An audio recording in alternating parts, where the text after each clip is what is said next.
Good morning, James Blacklaw, JB Commercial Finance. Apologies, it's a bit dark there, isn't it? It is Thursday the 28th of May 2020. It looks like it's going to be a lovely day. Hopefully you're all having a great week. Some latest figures were published about the government loan schemes. I don't want to go into them in too much detail because I think people are getting bored with numbers, especially me sprouting them. But just to give a couple of overviews, Bounce Back Loan Scheme has been just around about 769,000 applications made with 608,000 approvals with 18.5 billion. The CBILS loan scheme, which is the larger one, still plods on just 43,000 applications approved, which is hardly up from last week. But what I want to point out really is the amount of, not declines, but the amount of applications that haven't been successful as yet, which is around about 160,000. Now some of these will be declined, there'll be reasons behind that, potential fraud reasons, or incredibly adverse information, bankruptcy proceedings, whatever it may be.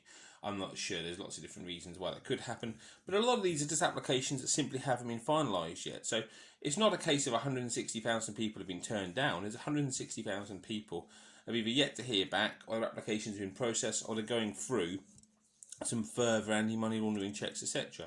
So I think that's quite encouraging and quite good to notice. HSBC were the only bank, high street bank, to accept applications from non-customers, and I think they probably regret that now because their wait times are significantly longer than they were pre-COVID-19 to people to get back to clients, and they are struggling a little bit and have to put new staff into open bank accounts, and that's because they are having to go through that additional check. If you go to your existing bank, let's just say it's Barclays for instance, they've already done their checks on you, they've already got a bank account open for you, they've already seen trading activity, they've already checked out your limited company, they know who you are, you run through their compliance checks very easily. If you go to a brand new bank, the first question is, why have you come to us? So then they've got to go through their checking process with regard to who you are, so passport, anti-money laundering, know your customer checks. So it's natural it takes longer, and it's quite poor that people complain about having to go through checks, which is actually there to protect them, I think.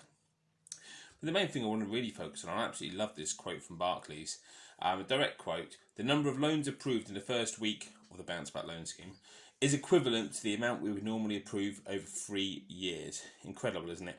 Now, I spoke to a local Barclays manager here in Leicester, who I know and trust, after a week of the CBILS loan scheme, and she said that normally she would approve around about 6 to 12 loans a year in her space on turnover, and she had over 20 applications on her desk that week.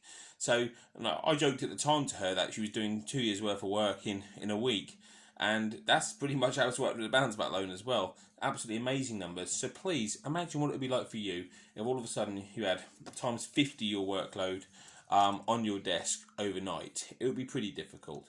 And while we appreciate there are frustrations involved, especially with Barclays in NatWest, but especially with Barclays, bless them, will get the money out, and they are doing their best, and they will get it out to you as soon as they can, and it's best to actually make sure all the checks are done correctly. So be patient if you're with one of the banks, I've said this in the past, who are struggling. Check out my old videos. I know Barclays have offered some compensation to customers who have struggled. I'm not sure how well that's been going down because I've not heard back, but they are in absolutely unprecedented times for the banks as well with regard to getting their money out the door. But massive numbers, eye-watering numbers, continue to be lent on the Bounce Back Loan Scheme. It's been a massive liquidity boost for small businesses. We'll see what happens over the next couple of years, if the money gets repaid or not, but for the moment, it's certainly fulfilling its purpose, I think. That's everything for now. I'm James Blackwell. Have a great day, everybody. Please like and share this. If you've got any questions, put them down below or send them to me directly, and I'll see you soon.